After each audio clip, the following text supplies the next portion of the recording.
On the night of January 23, 1961, during a period when the United States maintained continuous airborne nuclear patrols as part of its strategic deterrence posture, a B-52 Stratofortress bomber carrying two Mark 39 hydrogen bombs encountered a chain of mechanical failures that would produce one of the most dangerous nuclear accidents in American history. The aircraft belonged to the Strategic Air Command, the branch of the U.S. military, responsible for maintaining nuclear readiness during the Cold War, and it had departed from Seymour Johnson Air Force Base in North Carolina as part of an airborne alert mission designed to ensure that nuclear weapons could be delivered even if ground bases were destroyed in a surprise Soviet attack. These patrols involved long-duration flights in which bombers carrying live thermonuclear weapons remained airborne for extended periods, ready to proceed directly to assigned targets if war began. The doctrine reflected the strategic logic of the era. Maintaining survivable forces capable of retaliation was considered essential to nuclear deterrence. On this particular mission, the B-52 was carrying two Mark 39 Mod 2 hydrogen bombs, each with a yield estimated at roughly 4 megatons, making them hundreds of times more powerful than the atomic bomb dropped on Hiroshima. The bombs were not merely inert payloads, but fully functional thermonuclear weapons designed for delivery against strategic targets. During the flight, the bomber began experiencing a fuel leak in the right wing, a problem that grew steadily worse as the aircraft continued its patrol. By the time the crew reported the issue to command authorities, the aircraft had lost tens of thousands of pounds of fuel. The decision was made for the B-52 to return to Seymour Johnson Air Force Base for an emergency landing. As the bomber descended toward North Carolina in the early hours of January 24th, the structural stress caused by the fuel imbalance became catastrophic. At approximately 9,000 feet, the aircraft broke apart in mid-air over rural farmland near the town of Goldsboro. As the fuselage disintegrated, the two thermonuclear bombs were released from the aircraft and began falling toward the ground below. What happened during the descent of those weapons became the central reason the Goldsboro incident would later be recognized as one of the closest nuclear calls in American history. The Mark 39 hydrogen bomb incorporated multiple safety mechanisms designed to prevent accidental detonation. These included devices intended to ensure that the bomb could only explode after deliberate arming by the bomber crew, and after experiencing the correct sequence of environmental conditions associated with a combat drop. In theory, these safety systems formed layers of protection, preventing an accidental explosion if the weapon were dropped unintentionally. However, as the bombs fell from the disintegrating aircraft, the sequence of events triggered many of the same mechanisms that would normally occur during a combat deployment. One of the bombs deployed its parachute, a device intended to slow the descent of the weapon during an intentional release, so the aircraft could escape the blast radius. The deployment of the parachute stabilized the bomb and initiated the internal sequence of arming procedures. Electrical signals activated several components within the weapon that would normally prepare it for detonation once it reached the appropriate altitude above its target. Investigators later determined that 5 of the 6 safety mechanisms designed to prevent accidental detonation had failed or been bypassed during the descent. The parachute deployment triggered the arming sequence. The bomb's barometric sensors detected altitude changes consistent with a normal drop, and electrical circuits that should have remained inactive were energized, as if the weapon had been intentionally released during a wartime mission. By the time the bomb reached the ground near Goldsboro, nearly every safeguard preventing nuclear detonation had been removed from the equation. The only remaining barrier between the bomb and a full thermonuclear explosion was a single low-voltage safety switch known as the ReadySafe switch. This small electrical component controlled whether the final firing signal could be transmitted to initiate the nuclear chain reaction sequence within the weapon. In the Goldsboro incident, that switch remained in the safe position despite the cascade of other failures that had armed the weapon internally. Had the switch moved to the ready position, investigators later concluded that the bomb might have detonated with a yield of approximately 4 megatons. Such an explosion would have devastated much of eastern North Carolina and produced radioactive fallout across a wide region.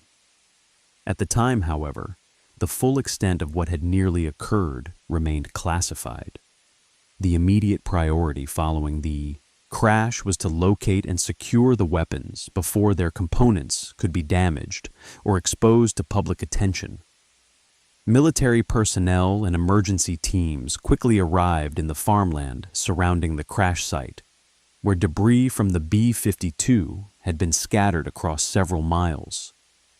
One of the bombs was found relatively intact, its parachute tangled in nearby trees after slowing its descent. The other bomb had plunged into the ground at high speed, burying itself deep beneath a field. Recovery teams worked urgently to disarm the intact weapon and secure its nuclear components. Specialists removed the weapon's firing mechanism and transported the bomb to a safe location for examination. The buried bomb proved far more difficult to recover.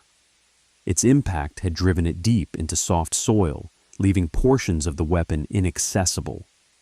Excavation teams eventually retrieved some components, but were unable to recover the secondary stage of the thermonuclear device, which remained buried underground.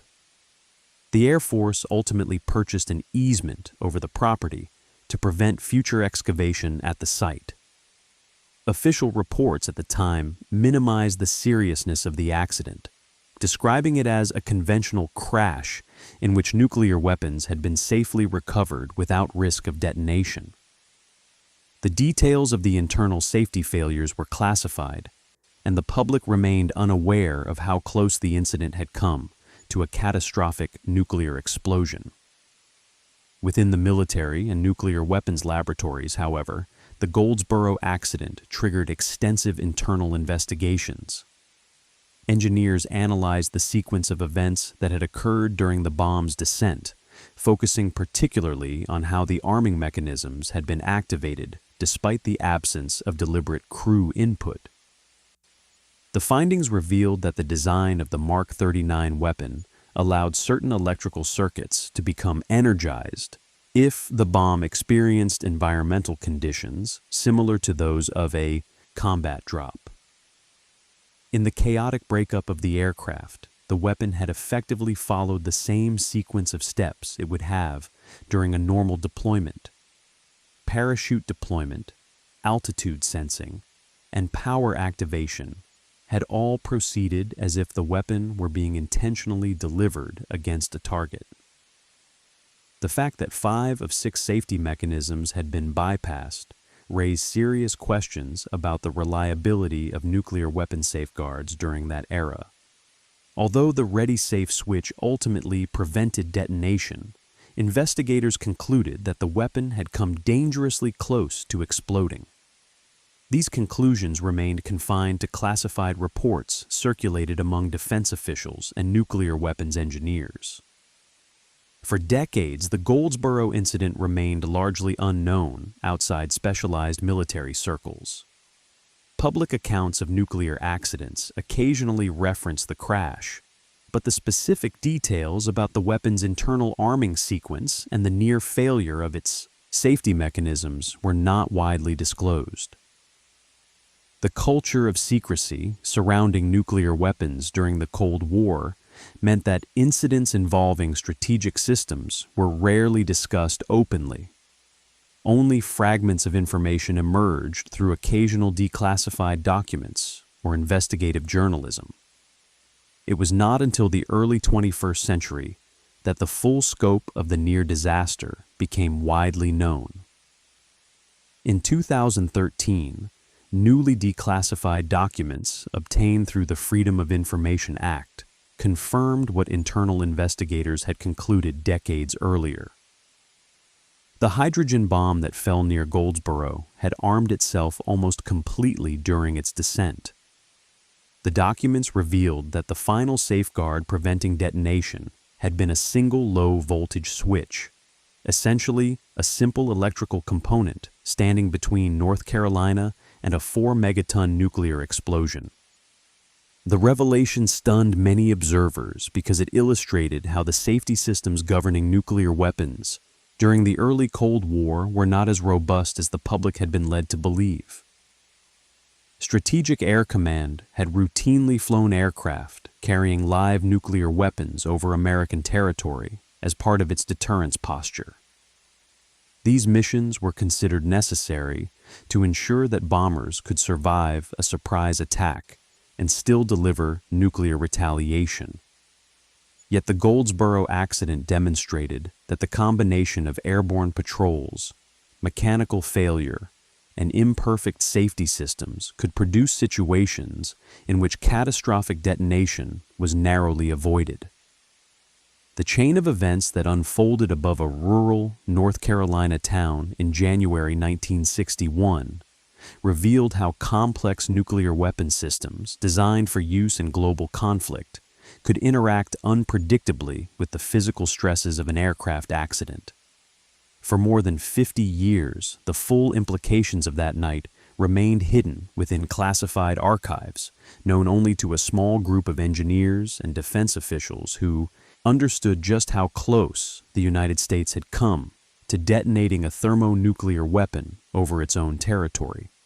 In the immediate aftermath of the crash near Goldsboro, military personnel from Seymour Johnson Air Force Base and specialized nuclear weapons recovery teams moved rapidly to secure the scattered debris field before civilians could approach the site or discover the nature of the weapons involved. The Strategic Air Command maintained established procedures for accidents involving nuclear weapons, but the situation unfolding across the farmland of eastern North Carolina presented unique complications because the aircraft had disintegrated in midair, spreading wreckage across a wide area and separating the two hydrogen bombs from the rest of the aircraft structure.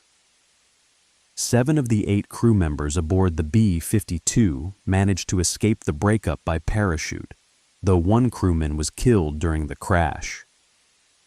Survivors later described the sudden structural failure of the aircraft as a violent and disorienting event. As the bomber descended toward its emergency landing attempt, the severe fuel imbalance caused by the leak in the right wing had destabilized the aircraft's structure. The B-52 began to spin and break apart under the strain, forcing the crew to abandon the aircraft as pieces of the fuselage tore away. When the bomber disintegrated, the release of the nuclear weapons was not the result of a deliberate crew action, but rather the consequence of the aircraft's structural breakup, allowing the bombs to fall freely toward the ground below. Recovery teams arriving at the site quickly identified the first weapon, the bomb whose parachute had deployed during the fall. The parachute had slowed its descent significantly, causing the weapon to settle into a tree-covered area rather than striking the ground at high velocity. When investigators examined the bomb, they discovered something deeply alarming. Inside the weapon, the arming sequence had progressed almost entirely through its designed operational steps. Electrical power circuits had activated. The internal timer mechanisms had functioned as if the bomb had been intentionally released, and the weapon's radar altimeter, which would normally trigger detonation at the correct altitude above a target, had been energized during the descent. The parachute deployment had effectively simulated the environment of a combat drop. The bomb was therefore not simply a passive object that had fallen harmlessly to Earth. It had been actively preparing itself for detonation throughout the descent. Engineers later determined that the parachute mechanism designed to deploy automatically when the weapon sensed a freefall condition had activated as intended. Once the parachute opened, the internal electrical systems interpreted the event as confirmation that the weapon had been intentionally released from a bomber during a nuclear strike mission. The Mark 39 thermonuclear weapon used a multi-stage design typical of hydrogen bombs developed during the late 1950s. Unlike simpler atomic weapons that rely on a single fission reaction, thermonuclear weapons combine a fission primary stage with a secondary fusion stage capable of producing vastly greater explosive yield. The detonation sequence for such a weapon involves numerous coordinated steps, including electrical triggers, explosive lenses surrounding the plutonium core of the primary stage, and carefully timed radiation-driven compression of the secondary stage. To prevent accidental detonation, engineers had incorporated several independent safety mechanisms into the weapon's design. These mechanisms were intended to ensure that the bomb could not detonate unless a series of precise conditions occurred in the correct order. The safeguards included environmental sensing devices, cockpit-controlled arming switches, and internal electrical interlocks designed to prevent the firing sequence from completing without deliberate authorization. Yet the accident revealed that many of those safeguards could be bypassed unintentionally if the bomb experienced the same physical signals it would encounter during a legitimate combat drop. Investigators reviewing the recovered weapon found that 5 of the 6 safety devices had entered the armed state during the descent. The cockpit-controlled arming switch had been overridden by the mechanical forces of the aircraft breakup. The parachute deployment had activated the bomb's internal power supply. The barometric sensors responsible for detecting altitude changes had functioned normally as the bomb fell toward the ground. Even the radar altimeter system that would normally determine the moment of detonation had powered on, as if awaiting the correct altitude signal to trigger the explosion. Only the final safeguard, the ready-safe switch, remained in the safe position, preventing the final firing signal from reaching the detonators that would initiate the nuclear chain reaction. Engineers later described the situation as a near-perfect simulation of a wartime nuclear drop, except that the final electrical switch had not been activated. The fact that the switch remained in the safe position appeared to be largely a matter of circumstance, rather than deliberate design redundancy. The second bomb presented a different challenge for recovery teams. Unlike the parachute-retarded weapon, the second device had plunged directly into the ground without deploying its parachute. The impact drove the bomb deep into the soft farmland soil, burying it beneath several meters of earth. Recovery crews had to conduct extensive excavation to locate the weapon's components. Heavy machinery was brought in to dig through the muddy terrain, while nuclear weapons specialists carefully monitored the site to ensure that the bomb's nuclear materials remained stable. Over time, the excavation recovered portions of the bomb, including parts of the outer, casing, and some internal components. However, the secondary stage of the thermonuclear weapon, which contained the fusion fuel necessary for the weapon's full yield, remained buried too deep to be retrieved safely. Military officials eventually determined that further excavation risked damaging the components or destabilizing the site, so they abandoned efforts to recover the remaining pieces. To prevent future disturbance, the U.S. government purchased the land where the bomb had been buried and placed restrictions on excavation. Even today, parts of that weapon remain beneath the soil near Goldsboro. Inside the Air Force and the nuclear weapons laboratories responsible for designing the Mark 39 bomb, the accident triggered a comprehensive review of nuclear safety protocols. Engineers examined every step of the arming sequence to determine how the weapon had progressed so far toward detonation during an unintended fall. Their analysis revealed that the weapon's design relied heavily on electrical signals and environmental cues that could be reproduced during a catastrophic aircraft failure. The breakup of the B-52 had effectively replicated many of the conditions expected during a controlled weapons release. Parachute deployment, power activation, and altitude sensing all occurred automatically without direct human command. This meant that the bomb's internal logic had interpreted the event as a legitimate deployment scenario. The only remaining safeguard, the ready-safe switch, was not designed as the sole barrier against accidental detonation, but had become one by coincidence when the other mechanisms failed or were bypassed. The findings raised serious concerns about the safety philosophy guiding nuclear weapons design during the early Cold War. Strategic Air Command's doctrine required bombers to carry live nuclear weapons on airborne patrols over both domestic and international territory. These missions were intended to ensure that nuclear forces could survive a surprise Soviet attack, but they also meant that fully armed thermonuclear weapons were routinely transported through American airspace. Mechanical failures, human error, or accidents during these flights had the potential to release nuclear weapons unexpectedly. The Goldsboro incident demonstrated that the safeguards built into those weapons might not be sufficient to prevent detonation if multiple systems failed simultaneously. Although the bomb ultimately did not explode, the investigation concluded that the outcome had depended on a single electrical switch remaining in the safe position.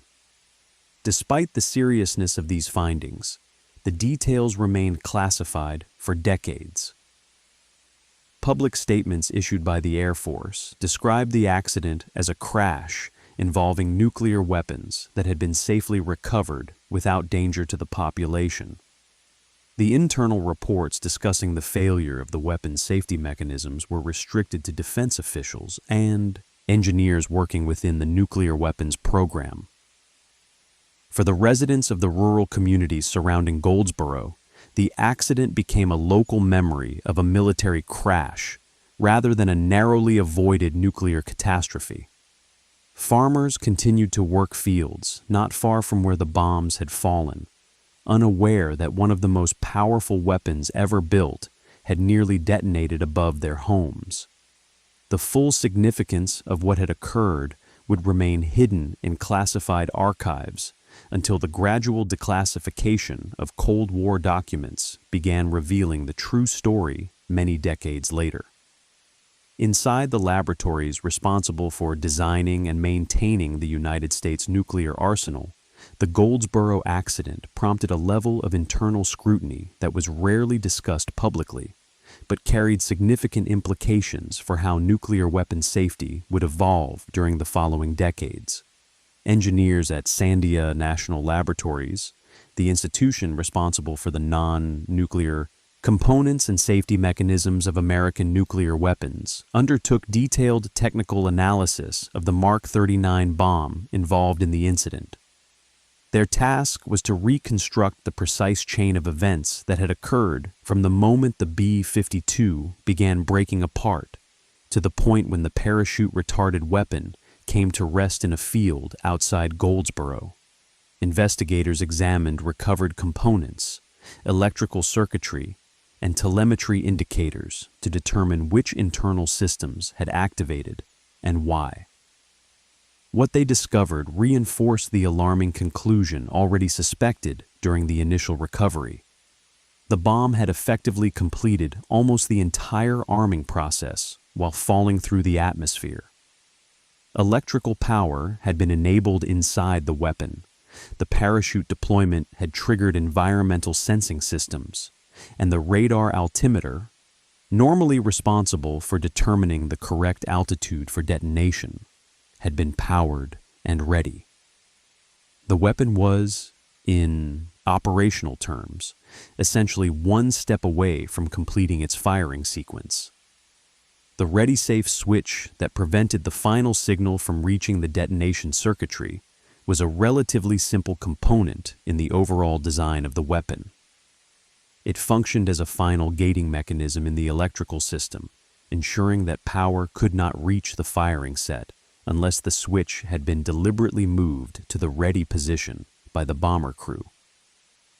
In a normal combat deployment, the crew would arm the bomb prior to release by activating the switch from the cockpit. In the Goldsboro incident, however, the aircraft's breakup had bypassed most of the other safeguards without moving that final switch.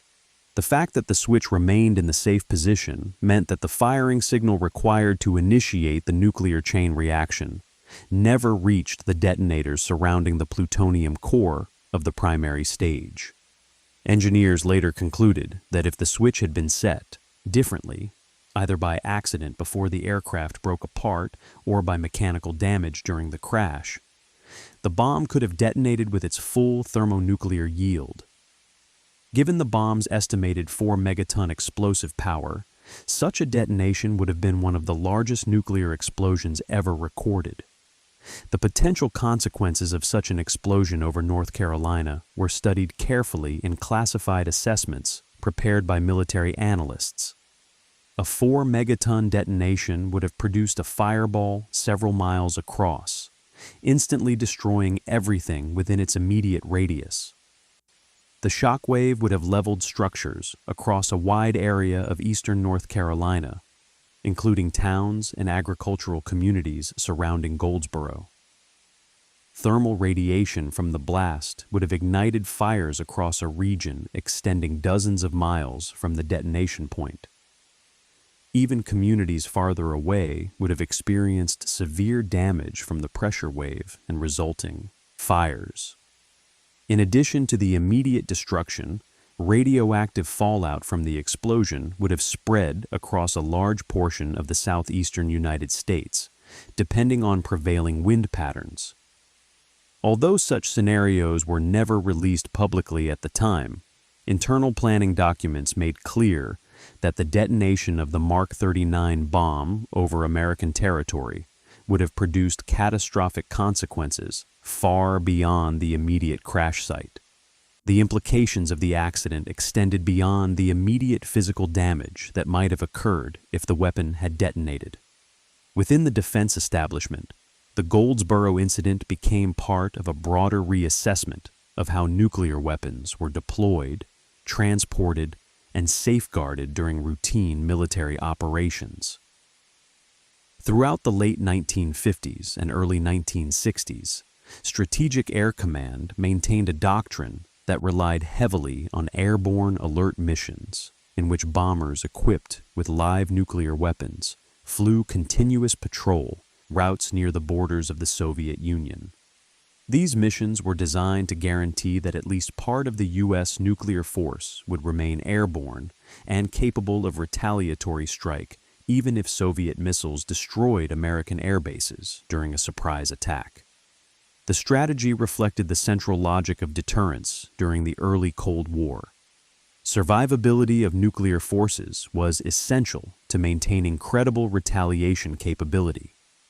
Yet the Goldsboro accident demonstrated the inherent risks of transporting fully armed thermonuclear weapons across American territory on a routine basis.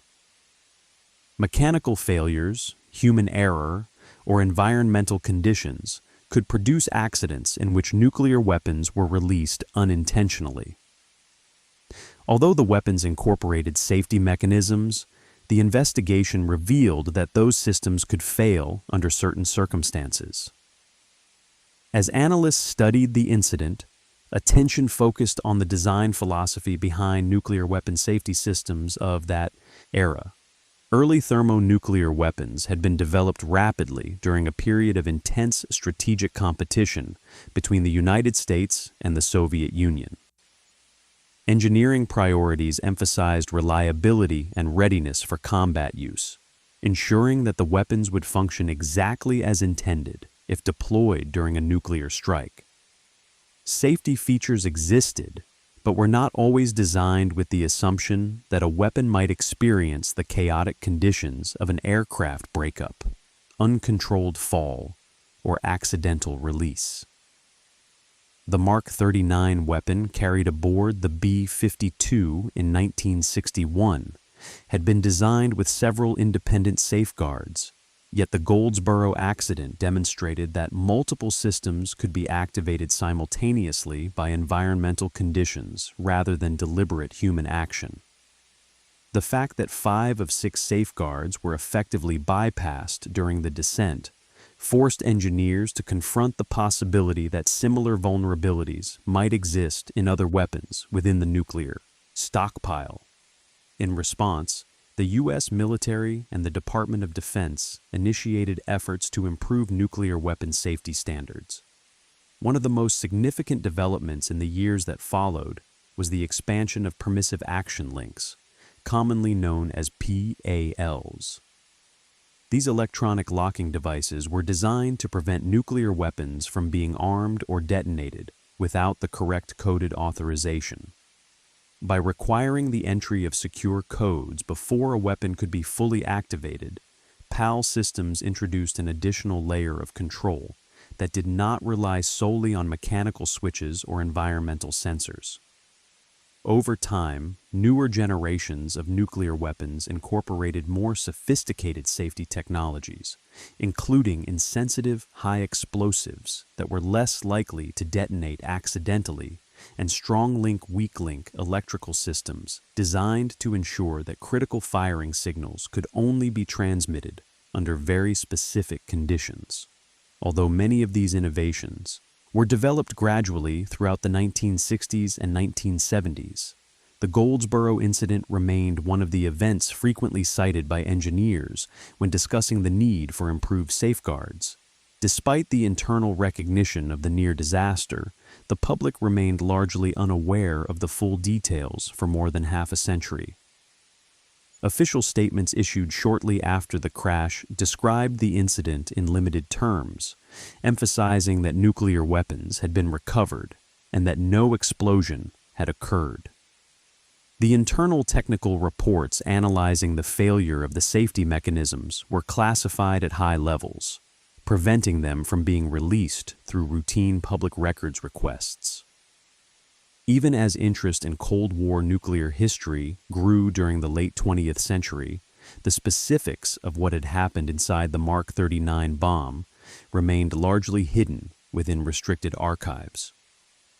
Occasional references to the Goldsboro accident appeared in studies of nuclear weapons safety, but those discussions typically lacked detailed descriptions of how close the weapon had come to detonation.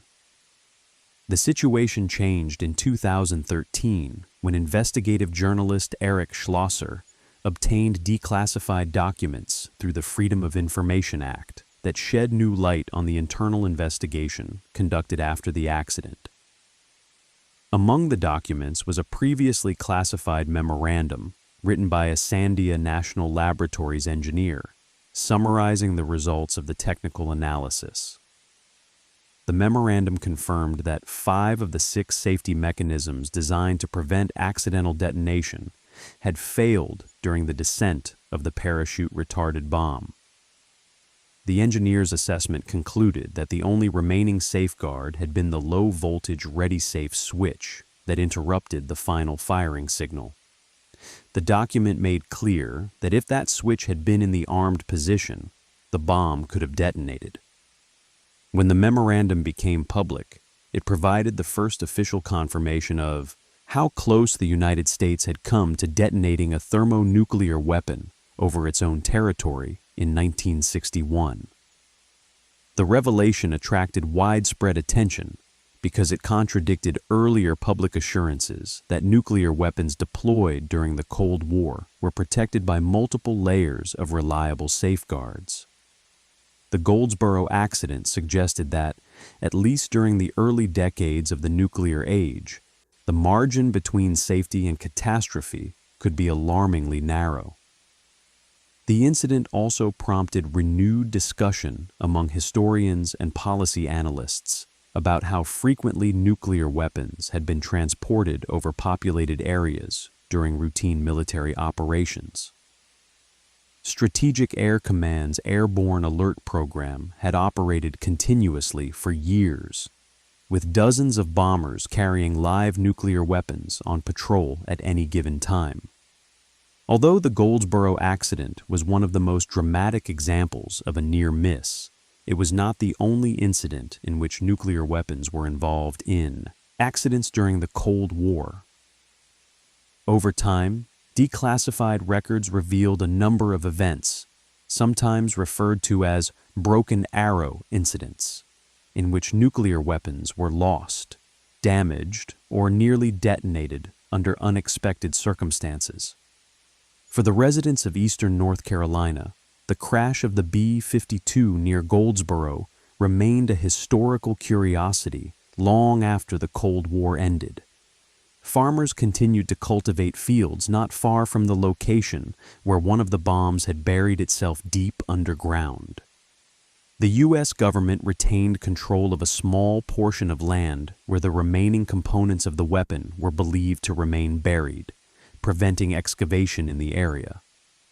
The presence of those components posed no significant radiation hazard because the weapon's nuclear material had not detonated, but the buried remnants served as a silent reminder of the accident. Only after the declassified documents emerged in the 21st century did many people realize how close the region had come to experiencing one of the most destructive events in American history. The Goldsboro incident now occupies a distinct place in the history of nuclear weapon safety and Cold War military operations. It revealed the vulnerabilities present in early thermonuclear weapon designs and highlighted the risks inherent in maintaining continuous airborne nuclear patrols over domestic territory. The accident demonstrated that the complex interaction of mechanical failure, environmental conditions, and imperfect safety systems could produce situations in which catastrophic detonation was narrowly avoided. For decades, the full story remained hidden within classified files, known only to engineers and defense officials who had studied the internal reports. When those documents finally emerged, they confirmed that the events over North Carolina in January 1961 represented one of the closest calls of the nuclear age, a moment when the detonation of a 4-megaton hydrogen bomb was prevented not by a sophisticated system of redundant safeguards, but by a single electrical switch that remained in the safe position.